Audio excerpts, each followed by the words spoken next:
Si tu veux rejoindre mon organisation passionnée et devenir un membre fidèle, abonne-toi à la chaîne. Mais attention traître, vous savez très bien ce que je leur fais. Et salut à tous passionnés, c'est King Crimson, j'espère que vous allez bien et aujourd'hui on va faire une nouvelle vidéo qui sera cette fois-ci une review.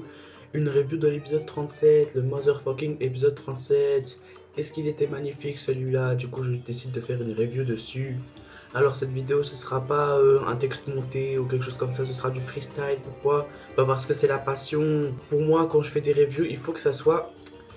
Il ne doit pas y avoir de texte, voilà, c'est comme ça doit venir du cœur. En plus, quand c'est Jojo, ça doit vraiment venir du cœur. Parce que là, on était des passionnés. Vendredi, on attendait ça depuis l'anime Golden Wind. Depuis qu'il est sorti, on a attendu ça. Et franchement, on n'a pas été déçus. Cet épisode 37 était magnifique. Bon, on le résume. Alors, tout d'abord, on voit Diavolo, ou plutôt King Crimson, qui se fait transpercer la flèche. Moi, je me suis dit, oh, mais c'est pas possible. Attends, il va être en requiem, lui, mais déjà qu'il est cheaté, comment tu veux qu'il devienne encore plus cheaté? Je me dis, mais c'est pas possible. Attends, ils vont tous mourir. Déjà qu'ils étaient en désavantage avant, et là, ça va être encore pire. Mais là, tu vois, King Crimson, et ben, la flèche, elle passe à travers. Je me dis, attends, quoi?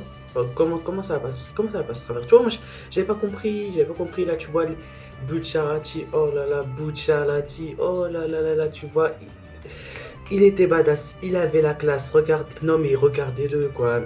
Il commence à te dire, boss, tu étais tel... Oui, il a dit comme ça pour moi, hein, boss, tu es tellement con que t'as pas achevé Requiem, bah chè, regarde ce que t'as fait, regarde ce que t'as fait, bah voilà. Pour moi, c'est comme ça qu'il a dit. Et là, tu vois, Sticky Fingers détruit la boule de lumière, et là, tu vois, les âmes de tout le monde, ils reviennent dans leur corps. Et c'est pas juste avant, Diavolo, il lui dit quoi? Il dit, ouais, petit ratif, mais t'as pas vu, c'est moi l'empereur d'une ne porte cette flèche, qui d'autre que moi peut la faire? Mais oh, c'est quoi cette prétention, les amis? Non, mais là, c'est pas possible. Attends, il a même plus la grosse tête. Là, c'est un ballon, sa tête, maintenant. Attends, c'est même plus les chevilles qui enflent, c'est les chevilles qui explosent. Mais bon, après, je le comprends. Pourquoi je le comprends? Parce qu'il a King Crimson. Attends, Crimson, c'est un stand invincible. Il est dit dans le manga, c'est un stand invincible. Alors, qu'est-ce que c'est un stand invincible? C'est un stand qui ne peut se faire battre que par quelque chose d'encore plus invincible, d'encore plus cheaté. Exemple, à n'importe quel stand. Imagine par exemple, t'as un stand plus fort que toi. Genre, t'as un manière de stand et genre, euh, devant toi, il y a un stand plus fort que toi. Genre, il y a un manière de stand qui a un stand plus fort que toi. Et ben, si c'est pas un stand invincible, ben, tu pourras le battre peut-être par la ruse, ou bien peut-être en appelant tes potes, je sais pas, ou bien peut-être en attaquant par surprise. Et ben, un stand invincible, c'est pas possible. La seule façon de battre un stand invincible, c'est d'avoir un pouvoir plus cheaté. Et c'est le cas avec Code Expanse Requiem, mais ça, j'en parlerai après.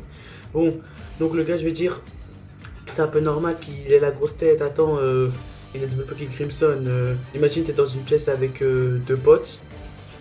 Non, ouais, deux potes plus toi, ça fait trois. Vous vous plantez tous les trois la flèche, vous avez tous les trois un stand. Oh, ton pote il a Erwin Purple, l'autre il a Echoes et toi t'as King Crimson. Mais arrête, tu vas forcément faire le Mac, c'est pas possible. Tu vas marcher dans la rue, tu vas voir les gens, tu vas les regarder de haut, c'est normal. Attends, t'as King Crimson, frère. Comment tu peux perdre face à King Crimson? Je t'ai dit, il y a que un stand plus cheaté qui peut gagner face à King Crimson. Bon, et la Bucciarati, oh là là, sa mort. Mais pour moi, la meilleure mort de Jojo, déjà c'était mon personnage préféré de Jojo, mais avec ça, ça s'est encore plus amplifié. Je pense que c'est devenu l'un de mes 5 personnages préférés de tout manga confondu. Attends, Bucciarati, c'est quoi cette classe, tu vois? Il s'envole avec les nuages d'or et tout. Et j'ai vu quelque part un gars laisser un commentaire comme quoi il dit que Golden Wind, ben, c'était justement Bucciarati à ce moment-là, parce que c'était ils envolaient d'un vent doré. Et je suis totalement d'accord avec toi. Et quelle référence Bucciarati avec Giorno qui, tu vois, en dessous, il le regarde dans l'air, il a l'air triste. Mais c'était beau. Et en plus, tu vois, Bucciarati lui dit, ouais, j'ai ressuscité une fois et tout. Nous, on pensait tous, il parlait de le moment où Giorno il avait ressuscité contre Diavolo. Ben non, il parlait de sa rencontre.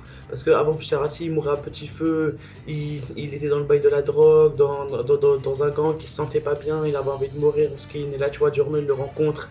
Et là, c'était la résurrection pour Bucciarati. Ça se voyait dans ses yeux. Oh là là là, Bucciarati, mais quelle fin Bucciarati, avec les anges, en plus tu vois avec les anges, il est en train de voler avec les anges, mais c'est pas possible, et mais c'est quoi cette fin de ouf, c'est quoi cette mort de ouf, la meilleure mort de Jojo. Bon Bucciarati, repose en paix mon ami, repose en paix.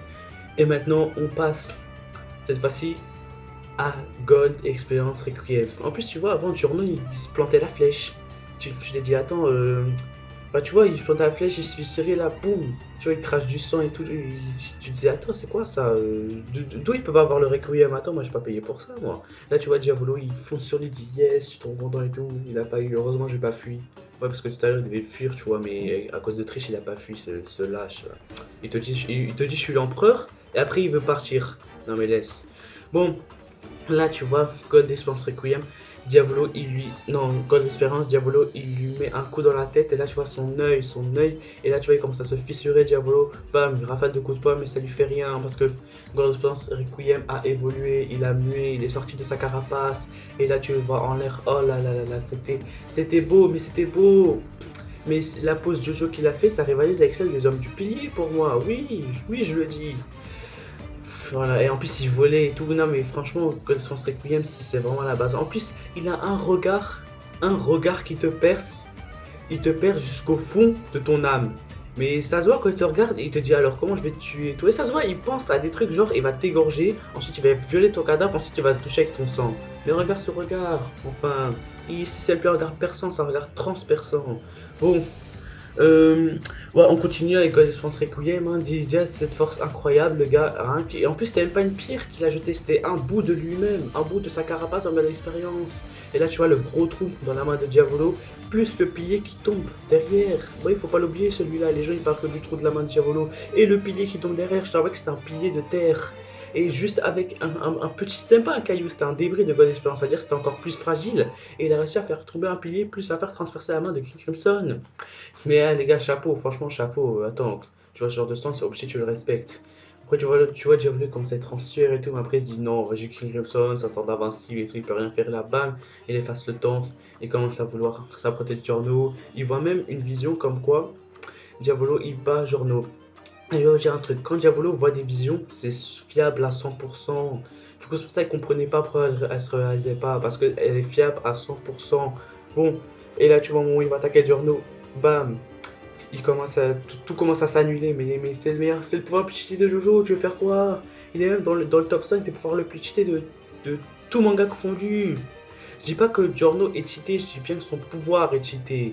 Comme par exemple, je sais pas, par exemple, Superman, Saitama, Son Goku, eux ils ont pas de pouvoir cheaté, eux c'est leur force qui est cheatée. Et bah dans ce genre de cas, c'est bien le pouvoir qui est cheaté. Et là, je suis désolé, il est dans le top 5 de tout manga confondu avec peut-être changer l'avenir de Iwatch dans Bleach ou bien le Akai dans DBS ou bon moi je vais pas faire toute la liste aussi j'ai pas encore réfléchi, peut-être que je vais faire une vidéo sur les 10 pouvoirs les plus cheatés de manga fondu, mais pour l'instant, on est sur un review de Jojo, on est sur cette magnifique review de Jojo. Et là, tu vois, tout s'annule. Au moment, encore une fois, au moment où Diablo il voulait pas s'avouer vaincu, il veut dire non, je l'attaque encore, et là, bam, tu vois, il se multiplie et tout, il se dit, mais attends, qu'est-ce qui se passe et tout. Et là, tu vois, Requiem, c'est lui qui parle. Non, mais en plus, Requiem, il a une conscience, non, mais c'était tellement épique. Là, tu vois, en plus, à un moment, il a dit, ouais, même mon manieur, Giorno Giovanna, ne connaît pas cette facette de mon pouvoir. Oh, putain, mais c'est quoi ça, instant que même son manuel il connaît pas son pouvoir, mais est-ce que t'as déjà vu ça? C'est quoi cette bad attitude? Et là, tu vois, à la fin, le Muda Muda final, oh là là, bon, franchement, le Muda Muda final, en vrai, je m'attendais à mieux, tu vois, parce que dans le manga, tu vois, vraiment, il se faisait péter la gueule, il y avait du sang partout. Dans l'anime, j'ai l'impression qu'il est un peu maigri, mais après, quand même, il était beau, vous voyez, il était beau. Bon ben et voilà, c'est la fin de cette review de l'épisode 37. J'espère qu'elle vous aura plu et sur ce, salut à tous et encore une dernière chose, gloire à Jojo.